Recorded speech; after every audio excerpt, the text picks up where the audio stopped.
welcome to my channel. This is Akansha. So today we are going to start the third chapter of class 10 from the first book of Footprints Without Feet, that is The Midnight Visitor, which is written by Robert Arthur.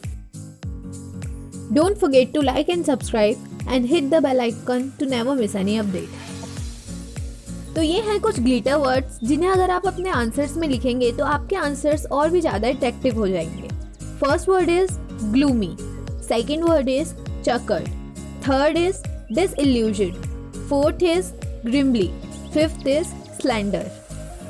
ये story है एक secret agent के बारे में जिसका नाम है ऑजिबल, जिसे एक बहुत ही इम्पोर्टेंट रिपोर्ट कलेक्ट करनी है. और इसी बीच में एक मैक्स नाम का आदमी ऑजिबल को पिस्टल के साथ धमकाते हुए वो इम्पोर्टेंट रिपोर्ट उसे देने को कहता है.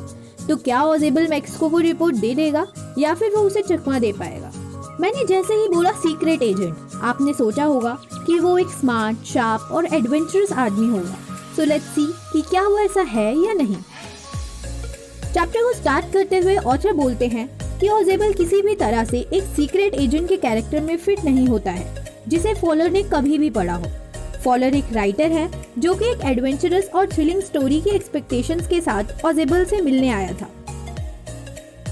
उसे लगा था कि ऑजिबल एक सीक्रेट एजेंट है, उसकी लाइफ तो पूरी तरह थ्रिलिंग और अनप्रेडिक्टेबल होगी.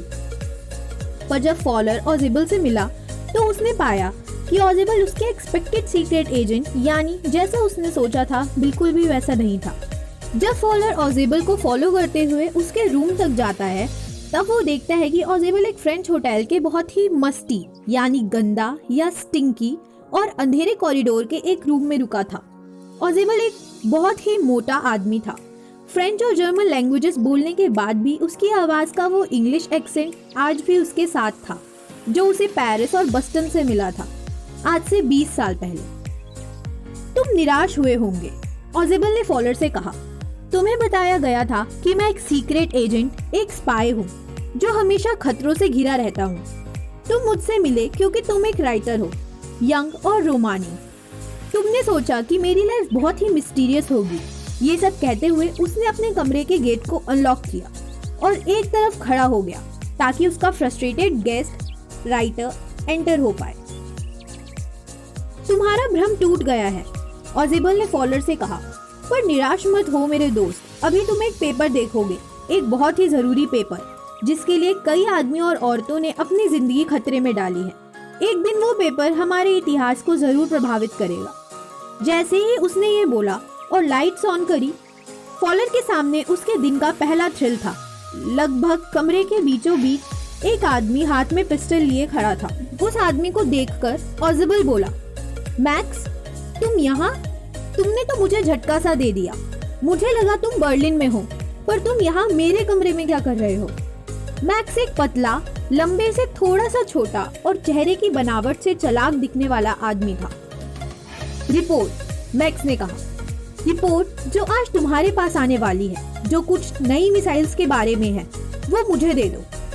ऑजिबल आराम से जाकर एक चेयर पर बैठ गया और बोला, इस बार मैं इस होटल के मैनेजमेंट को छोड़ूंगा नहीं. इनकी खैर नहीं, तुम शर्त लगा लो. ये दूसरी बार है कि कोई मेरे कमरे में बालकनी से घुस आया. फॉलर ने जब विंडो की तरफ देखा तब वो एक आम खिड़की ही थी, उसके आगे कोई भी बालकनी नहीं थी. बालकनी? मैक्स ने हैरानी से पूछा. नहीं नहीं, मैं तो एक पास की यानी मास्टर की मदद से दरवाजे से ही आया हूँ. मुझे बालकनी के बारे में तो पता ही नहीं था.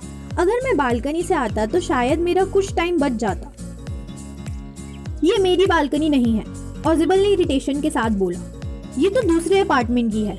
पहले ये कमरा एक लार्ज यूनिट हुआ करता था. इसके आगे वाला कमरा लिविंग रूम था. ये बालकनी उसी की है जो मेरी खिड़की तक आती है, जिसकी मदद से कोई भी मेरे कमरे में घुस सकता है. और एक आदमी ने यही करा था पिछले महीने. तब मैनेजमेंट ने कहा था कि वो इस बालकनी को ब्लॉक कर देंगे, पर उन्होंने ऐसा करा ही नहीं. मैक्स ने फॉलर की तरफ गन दिखाते हुए बोला, बैठ जाओ, अभी शायद रिपोर्ट के लिए आधा घंटा वेट करना पड़े. 31 मिनट, ऑजिबल ने बोला. अपॉइंटमेंट 12:30 तक का था. इतने में किसी ने गेट पर नॉक करा. मैक्स ने कहा, कौन है गेट पर? फॉलर भी गेट की अचानक खटखटाहट की आवाज सुनकर खड़ा हो गया. ऑजिबल हंसा और बोला, पुलिस होगी. मैंने सोचा कि रिपोर्ट कुछ ज्यादा ही इम्पोर्टेंट है, तो इसकी स्पेशल प्रोटेक्शन तो होनी ही चाहिए। तो मैंने पुलिस को मेरे कमरे और मेरे ऊपर नजर रखने के लिए कहा था, क्योंकि मेरी जान को खतरा था इस रिपोर्ट की वजह से। तो वो देखने आए होंगे कि यहाँ सब ठीक भी है या नहीं। अब तुम क्या करोगे मैक्स? अगर मैं दरवाजा ना खोलूं तब भी वो अंदर आ ही जाएंगे और वो तुम्हें शूट करने के लिए सोचेंगे भी नहीं। मैक्स घबरा गया और पिस्टल दिखाते हुए बोला, उन्हें यहाँ से वापस भेजो वरना मैं तुम्हें शूट कर दूंगा। नॉकिंग लगातार रिपीट हो रही थी। Mister ऑजेबल, mister ऑजेबल। अपनी बॉडी को खिड़की की तरफ मोड़ते हुए ताकि पिस्टल ऑजेबल को कवर कर पाए, मैक्स विंडो से कूद गया और उसकी चीखने की आवाज बहुत ही तेज सुनाई दी। गेट खुला। वहां पुलिस नहीं, एक वेटर था, वाइन और 2 ग्लासेस के साथ, जिसको ऑर्डर ऑजेबल ने दिया था। डरे हुए फॉलर ने पूछा, पर पुलिस? वहां कोई पुलिस नहीं थी। वहां सिर्फ हेनरी यानी वेटर था। और वो मैक्स जो बालकनी में है? नहीं, ऑजेबल ने कहा, देखो मेरे दोस्त, यहाँ कोई बालकनी है ही नहीं। अब मैक्स वापस नहीं आएगा क्योंकि यहाँ कभी भी कोई बालकनी थी ही नहीं। तो ये चैप्टर यही खत्म होता है। अब देख लेते हैं कुछ इंपॉर्टेंट क्वेश्चंस जो पहले भी कई बार एग्जाम्स में आ चुके हैं और जिनकी आगे भी एग्जाम्स में आने की प्रोबेबिलिटी बहुत ज़्यादा है। Question 1 is, how is ऑजेबल different from other secret agent? मतलब ऑजेबल बाकी सीक्रेट एजेंट से किस तरह से डिफरेंट था। Question is, why did Fowler wanted to meet Ozable? Why was he disappointed? मतलब फाउलर ऑजेबल से क्यों मिलना चाहता था और वो निराश क्यों हो गया। Third is, who actually had knocked at the door of Ozable's room? Why did he come there? मतलब ऑजेबल के रूम के गेट पर कौन नॉक कर रहा था और वो वहां पर क्यों आया था। Fourth is, why and how did Max enter Ozable's room? मतलब जो मैक्स था वो ऑजेबल के कमरे तक कहां से और कैसे पहुंचा। Fifth is, what story did Ozable frame about calling the police? मतलब ऑजेबल ने पुलिस को बुलाने का क्या कारण बताया और उसके पीछे क्या स्टोरी बनाई।